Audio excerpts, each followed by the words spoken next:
উদ্যোক্তা বা ব্যবসায়ী হওয়ার আগে আমি বলবো, আগে কোথাও চাকরি করুন। আপনি অনেক টাকা হলেই কিন্তু ব্যবসায়ী হওয়া যায় না। ব্যবসা প্রতিষ্ঠানটি চালানোর জন্য আপনার অভিজ্ঞতার প্রয়োজন।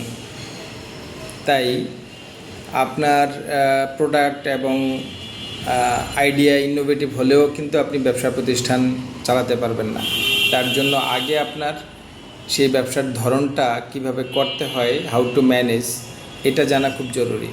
তাই আমি মনে করি আগে চাকরি করা প্রয়োজন, চাকরি করে অভিজ্ঞতাটা নেওয়া প্রয়োজন। আর উদ্যোক্তাদের বা ব্যবসায়ীদের আরেকটা সমস্যায়, আরেকটা ঝরে পড়ার আরেকটা কারণ আমি নোটিস করি, সেটা হচ্ছে আমরা ফ্যামিলি সার্ভিস বা সোসাইটি সার্ভিস দিতে গিয়ে ব্যবসায় হ্যাম্পার ঘটাই। যেমন ডাক্তারের অ্যাপয়েন্টমেন্ট, অন্যান্য যেই শিডিউলগুলো থাকে, সেই শিডিউলগুলো আমরা যখন চাকরি করি তখন কিন্তু আমরা বন্ধের দিনগুলো করি, অথবা চাকরির ডিউটির সময় শেষ হওয়ার পরে আমরা সেই শিডিউলগুলো মেনটেন করি। যখনই আমি ব্যবসায়ী হয়ে যাই, যখনই আমি ব্যবসা শুরু করি, নিজেকে তখন ব্যবসায়ী ভাবা শুরু করি, তখন কিন্তু আমি এভাবে মানি না। তখন যার যত ছোটোখাটো সমস্যা হলেই আমি দৌড় দিই, আমি ড্রাইভ দিই। সো আমার পিক টাইমটা থেকে আমি টাইম কনজিউম করে ফেলি অন্যদিকে। তো আমি যখন আমার পিক টাইমটাকে আমি অন্যদিকে ডাইভার্ট করব, আমার মেইন কাজটাকে আমার ডিস্টার্ব হবে।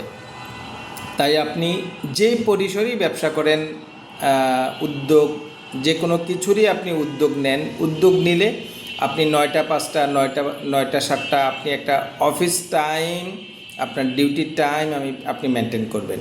সেই ক্ষেত্রে আপনার জন্য বিষয়টি খুব সহজ হবে।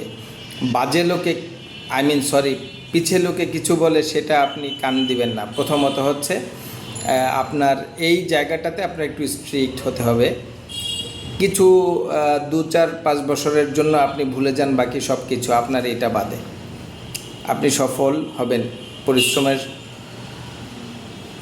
পরিশ্রম করলে আপনি সফল হবেন। ব্যারিস্টার সুমনের ভাষায় বলবো যে ঘাম বেইমানি করে না।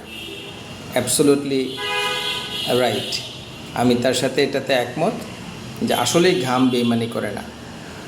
যেমন ফুটবল খেলোয়াড়রা পরিশ্রমী বেশি হয় ক্রিকেটারের চেয়ে, কারণ ফুটবলরা বেশি ঘাম ঝরায়। ক্রিকেট আমাদেরকে অলস বানিয়ে দেয়। আমি একজন cricketer, at the same time footballer উদ্যোক্তা হয়েও আমি এই অবজার্ভটা একমত পোষণ করছি। ধন্যবাদ শোনার জন্য। সালামু আলাইকুম।